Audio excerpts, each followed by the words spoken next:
Իհարկե, ադրբեջանական կողմին չափազանց հետաքրքիր է թե ինչ անում, թե ինչ է սպասվում Հայաստանին առաջիկա խորհրդարանական ընտրություններում, որտեղ մեծագույն առումով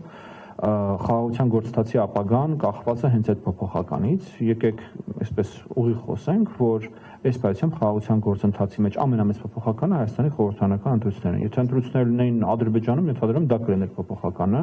մեր մոտ ընտրությունները մեր մոտ փոփոխականը։ Սա ասելով հանդերձ, ես ուզում եմ նաև նշել, որ ադրբեջանական կողմը բավականին կոռեկտ էր իր բոլոր հայտարարությունների, հարցադրումների, դիրքորոշումների մեջ։ Իրենք անընդհատ նշում են, որ մենք ընդունում ենք, որ սա Հայաստանի ներքին գործն է, մենք որևէ կերպ, որևէ ոնց որ ասած միջամտություն կամ նկարտում չունենք դրան մասնակցելու կամ դրա վրա ազդեցություն ունենալու։ Ինչ վերաբերում է աղետալի պատերազմ, չաղետալի պատերազմ այդ խոսակցությանը, գիտեք, շատ հաճախ է լինում իհարկե, որ քաղաքականության մեջ գույները խտացվում են եւ այսպես ամեն ինչ ծայրահեղությանը հասցվում ընկալելի դարձնելու համար, բայց դրան զուգահեռ ես ուզում եմ մի այսպիսի հավասարման բերել, հա, այս իրավիճակը։ Տեսեք, մի կողմից կա բավականին լուրջ ձևավորված խաղաղության պայմանագրային իրավական քաղաքական բազա Հայաստանի եւ Ադրբեջանի միջեւ։ Դա խաղաղության համաձայնագիրն է, որը որ նախաստորագրված է եւ որը որ պետք է ստորագրվի ու վավերացվի։ Դա երկու երկրների միջեւ կնքված սահմանազատման սահմանագծման ուրեմն գործընթացն է, որի հանձնաժողովների կանոնադրությունները հաստատված են երկու երկրների կողմից, բոլոր իրավական գործընթացները անցել են, հանձնաժողովները ձևավորվել են, այդ հանձնաժողովները աշխատում են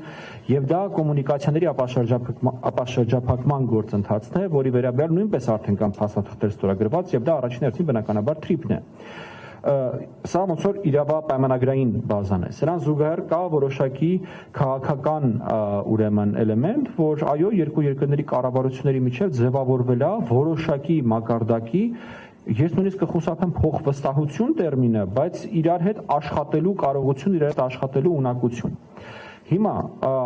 շատ կարևոր է, թե Հայաստանում ընտրություններին մասնակցող քաղաքական ուժերը ինչպիսի դիրքորոշում եւ ինչպիսի վերաբերմունք են հայտարարում, ցուցաբերում, արտահայտում այս իմ նշած ամբողջ բազային, որովհետեւ ընտրություններից հետո խաղաղության եւ պատերազմի հարցերը ըստ էության որոշվելու են այն ուժի կողմից, որը որ Հայաստանում կհաղթի։ Եվ նույնիսկ եմ ուզում կրկնել, չափազանց կարևոր է, թե մանրուքների եւ թե ընդհանուր այսպես ծրագրենպատակային դաշտի սահմանման տեսանկյունից մասնակից ուժերը ինչպես են վերաբերվում նրան, ինչ որ կա, եւ դրանից է արդեն կախված, թե ընտրություններից հետո խաղաղություն, թե պատերազմ դիսկուրսն ավելի կիրառելի։ Ինչպիսին է այդ մոտեցումները այդ ուժերի կողմից։ Ես կարծում եմ այլ առիթներ կունենանք մենք խոսելու, վերլուծելու, իրար հետ քննարկելու, բայց հիմա ես չի ուզի, որպեսզի մենք ամեն դեպքում մտնենք ներքաղաքական քննարկման մեջ, ում ասել եմ փոքր դրա մասին չի։ Ունեք ավելելու բան։ Ես կարծում եմ, եթե ուզում ենք լուրջ հասկանալ գործընթացները, հնարավորինս պիտի պես ակնհայտ եւ մակերեսային կարծրատիպերից դուրս գանք։ Ընդհանրապես միջազգային հարաբերություններում դիվանագիտությունում կա այն երևույթը, որին արդեն ակտարկեց պարոն Քոչինյանը, եթե գործիչներ, դիվանագիտական գործընթացի մասնակիցներ արդեն ունեն որոշակի փորձ եւ բագաժ հարաբերություններում, եթե հասել են ինչ-որ արդյունքների, բնականաբար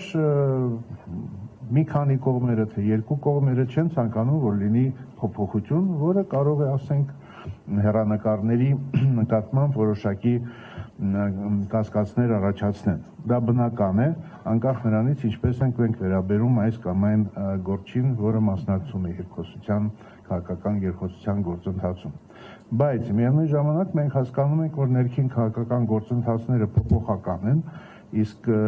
պետությունների շահերը մոտավորապես նույնը։ Բոլոր պետությունները ուզում են զարգանան, ունենան կայուն եւ խաղաղ իրավիճակ։ Եվ հասարակական մակարդակով, փորձագետների մակարդակով, լրատվամիջոցների մակարդակով երկխոսությունը հենց նրա համար է, որպեսզի դարձնի գործընթացը կայուն եւ շարունակական, անկախ նրանից ինչպիսի ներքաղաքական փոփոխություններ են տեղի ունենում։ Եվ մենք որպես նախաձեռնություն շահագրգռված ենք, որպեսզի այդ հասարակական մակարդակով ոչ ֆորմալ, ոչ պաշտոնական մակարդակով երկխոսությունը հնարավորինս ավելի ինտենսիվ դառնա, որտեղ դա է հիմքը երկարատև կայունության եւ խաղաղության։ Եվ մենք միշտ մեր, ասենք, գործունեության պատմության ընթացքում փորձում ենք օգնել բոլոր շրջանակներին հասարակական իրար հետ շփվել, անկախ ասենք մենք էլ որոշ տարաձայնություններ մեր խմբում կարող ենք ունենալ, բայց հասկանում ենք, որ կան մարդիկ, որոնք եւ կազմակերպություններ, կառույցներ, որոնք շատ ավելի կոշտ վերաբերմունք ունեն եւ Ադրբեջանում եւ Հայաստանում իրար նկատմամբ։ Եվ կոնկրետ ես պատրաստ եմ օգնել այդ կոշտ դիրքորոշում ունեցող կառույցներին եւ շրջանակներին նույնպես իրար հետ երկխոսել։ Դա շատ կարևոր է եւ դա այն հիմքն է, որի վրա կառուցվում է երկարատև, ինչպես նշեցի, կայուն իրավիճակ տարածաշրջանում։ Ինչ որ հիմա քննարկվում է Հայաստանի եւ Ադրբեջանի միջեւ, դա նեղ խաղաղության կոնցեպտն է ըստեյության։ Մենք ուզում ենք անվտանգ ապրել եւ մենք ուզում ենք, որպես մեր պետությունը խաղաղության մեջ ապրի։ Նեղ խաղաղության կոնցեպտը ինչ է նշանակում։ Նշանակում է, որ երկու երկրների միջեւ կնքվում է խաղաղության համաձայնագիր, տեղի ունենում սահմանազատման, սահմանագծման գործընթաց։ Ինչ որ առումով տեղի ունենում կոմունիկացիաների ապաշրջափակում կոնկրետ ուղղություններով, կոնկրետ երկաթգծերի, կոնկրետ ավտոճանապարհների համար։ Ես դες շատ անկեղծ ասեմ, կարծում եմ, որ առաջիկա տասնամյակի կամ տասնամյակների համար Հայաստանի եւ Ադրբեջանի միջեւ հնարավոր է միայն նեղ խաղաղության կոնցեպտը, որովհետեւ չափազանց շատ արյուն, ատելություն, ողբերգություն, հանցագործություններ են տեղի ունեցել, որպեսզի հնարավոր լինի խոսել նրա մասին, որ մենք, չգիտեմ, վաղը ադրբեջանցիները ստեղ ապրեն կամ հայերը այնտեղ ապրեն։ Ես դրան չեմ հավատում։ Բայց ես հավատում եմ, որ երկու պետություն, երկու հասուն հասարակություն հնարավոր է ուրեմն հասնեն նրան, որպեսզի իրար վրա չկրակեն, իրար չսպանեն։ Եվ նույնիսկ եմ ուզում կրկնել, ես կարծում եմ, որ այդ ադրբեջանցիներից տեղ ապրել, հայերի այնտեղ ապրել, դրանք ավելի շատ Հայաստանի ներքին քաղաքական խոսույթի ուրեմն էլեմենտներ են, բաներ են, որոնցով որ մենք ինքներս մեզ հետ ենք խոսում եւ ինքներս մեզ ենք փորձում վախեցնել, եւ դա իրատեսական խոսակցություն չէ առաջիկա տասնամյակների համար, ես կարծում եմ։ Մենք էժանագին քարոզչական թեմաներ չենք քննարկում, իսկ այդ ամբողջ խոսույթը ես գնահատում եմ որպես էժան քարոզչամիջոց եւ այն փաստաթղթերը, որոնք որ դուք ողջունում եք անձնագրերը, դրանք ըստ էության մի հասարակական կազմակերպության կողմից տպած թղթի կտորներ են, դրանք անձնագրեր չեն։ Ընդհանուր առմամբ պարոն Մելիքսյանը թե պարոն Մինասյանը դրա մասին խոսեց, որ այո, երկու հասարակություններում կան շատ տարբեր մարդիկ, որոնք ունեն շատ տարբեր նպատակներ, որոնք ունեն շատ տարբեր պատկերացումներ հակառակ կողմի մասին։ Իդեպ մեզանում շատ տարածված մի ֆենոմեն է, որ մենք Ադրբեջանը ընկալում ենք որպես միատար, մի շերտից բաղկացած մի երևույթ, որը ինքան էլ այդպես չի կամ այդպես չի։ Ինչպես եւ մեր մոտ կան մարդիկ, ովքեր որ շատ կոշտ դիրքորոշում ունեն, որոնք ասում են ոչ մի խաղաղություն հնարավոր չի Ադրբեջանի հետ, դա ինքնախապեյություն, ինքեւ այնտեղ կան մարդիկ, ովքեր ասում են Հայաստանի հետ խաղաղություն հնարավոր չի։ Ինչպես մեր մոտ կա խոսույթ, հա, թուրքը մնում է թուրք, իրանք էլ ունեն դրա ճիշտ հակառակը, հայը մնում է հայ։ Եվ նմանատիպ այդ բոլոր գրադացիաներով այդ հասարակական շերտերը կան։ Հիմա քննարկում ենք արդյոք մենք ուրեմն մի թեզ, որը որ անիրատեսական է, անհնարին է եւ բացահայտ քարոզչական է, ոչ չեն քննարկում, որտեղ դրա իմաստը չկա, որովհետեւ չկա աշխարհերեսին հնարավորություն, որ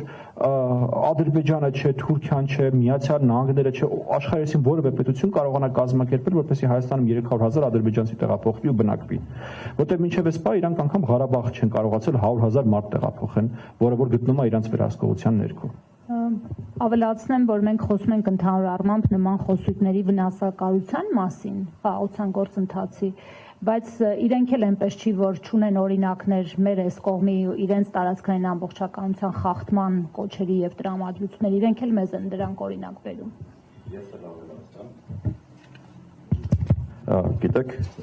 այս հարցերը մենք քանի որ տալիս ենք, մենք էլ ենք այս հարցերով գնացել նաև այս գործընթացի մեջ մտել, ինչքանով են իրենք իրատեսական եւ նաև մեր ներսում ունեցել ենք տարբեր կարծիքներ 2022-23 թվականներից եւ որ սկսեց այդ արևմտյան Ադրբեջանի թեզի տարածումը, ինքը իրական պրոյեկտ, այսինքն Ադրբեջանի վերջնական նպատակն է, որ գան այստեղ ադրբեջանցիներ ապրեն, թե ինքը ճշմարտ գործիք է, որով ադրբեջանական կողմը փորձում է Հայաստանից ինչ որ այլ բան ստանալ։ Այդ այլ բանը իմ պատկերացմամբ միշտ եղել է արցախցիների հարցի փակումը, այսինքն որ Լեռնային Ղարաբաղի հարցը փակված է, հայերը այնտեղ չեն բնակվում եւ հայերը երբեք այս թեման չեն բարձրացնում։ Հիմա դուք ընդունում եք այս առևտուրը քաղաքական թե չեք ընդունում, սա այն տրամաբանությունն է, որով հիմա գնում է հայ-ադրբեջանական կարգավորումը եւ ես նաեւ արդեն վստահ եմ այս տրամաբանության մեջ, որ մենք մտել ենք մի փուլ, որտեղ կանխատեսելի քայլեր անելով հայկական կողմից մենք կարող ենք ակնկալել կանխատեսելի քայլեր ադրբեջանական կողմից։ Եվ սրա արդյունքները, ինչպես նշեց իմ գոլեգան, դա այսպես կոչված նեղ խաղաղությունն է, այսինքն Հայաստան-Ադրբեջանը ունենում են միջպետական սահման, այս սահմանի այս կողմում ապրում են հայերը, էթնիկ հայերը, Հայաստանի Հանրապետության քաղաքացիները, սահմանի այն կողմում ապրում են էթնիկ ադրբեջանցիները, Ադրբեջանի քաղաքացիները, մենք ունենում ենք որոշակի առևտրաշրջանառություն, ունենում ենք տրանզիտ, ունենում ենք այլ հարաբերություններ, բայց այն պատկերացումը, որ ադրբեջանցիները գալու են այստեղ ապրելու կամ առավել եւս հայերը գնալու են այնտեղ ապրելու, գիտեք, եթե նույնիսկ այս քաղաքական ենթատեքստերը հանենք, դուք ուղղակի չեք պատկերացնում Ամասիայի Վարդենիսի շրջանի ադրբեջանցիները, Ադրբեջան որտեղ են գնացել բնակվել, եւ եթե դուք լինեիք, դուք հետո կգայիք Ամասիա բնակվելու կամ Վարդենիս բնակվելու, ինչպես նշվեց նաեւ, նույնիսկ Ղարաբաղում հիմա լրջագույն խնդիր է վերականգնել 10% ադրբեջանական բնակչության, նայեք, անցել արդեն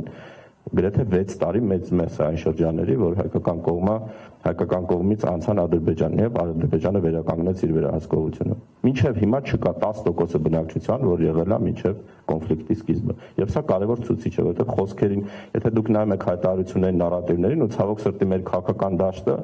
ոնց որ գեղարվեստական տեքստերի մրցույթ լինի, ասենք։ Բայց դուք պետք է նայեք հողի վրա ինչ է կատարում։ Բացում եք քարտեզները, նայում եք քանի գյուղ է վերականգնվել, քաղաքի բնակիչ է վերադարձել։ Ադրբեջանում ինչ խոսույթ կա այս թեմաներով, որ բողոքում են, որ ասում է ղարաբաղցիները Ֆիզուլի են գնում, հետո փախչում են էլի Բաքու են գալիս, որովհետև չեն ուզում այնտեղ բնակվել։ Այդ մարդկանց էլ մենք կարող ենք հասկանալ, որովհետև 30 տարի իրանք լրիվ ուրիշ պայմաններում ապրել են, հետո պետք է վերադառնան միտեղ, որտեղ զարգացած ենթակառուցված չկա, որի հետ արդեն փաստացի կապել չունեն։ Դուք պատկերացեք 30 տարի միտեղ ապրեք, առավել ձևս ձեր երեխան մեծանա 30 տարի միտեղ, եւ հետո իրան ասես դու վերադառնում ես միտեղ, որը եւ իր հնարավորություններով շատ ավելի սահմանափակ է։ Եվ ընդհանրապես դու էմոցիոնալ կապ արդեն այդ տարածքի հետ չունես։ Ես ուղղակի ուզում եմ նաեւ Հայաստանի բնակչությանը ասել, որ այս էմոցիաների մեջ մտնելը իհարկե բոլորս այդ էմոցիաներն ունենք, բայց նաեւ բացի նարատիվներից մի քիչ պետք է հողի վրա նայենք, պետք է հասկանանք մեզանից ինչ ենք ուզում եւ այս պահին մենք ինչպես կարող ենք այս հարցը լուծել։ Ու սա շատ կարևոր է, որ ես համարում եմ, ես ուղիղ ձեզ ասում եմ, Արևմտյան Ադրբեջանի թեզը բլեֆ է այն համատեքստում, եթե մենք ունենանք հարաբերությունների քաղաքական կարգավորում։ Եթե մենք ուզենանք ինչ-որ քաղաքական ծրագրեր իրագործել, ասենք արցախցիների վերադարձ, ինքը բլեֆ չի լինել, այսքանը։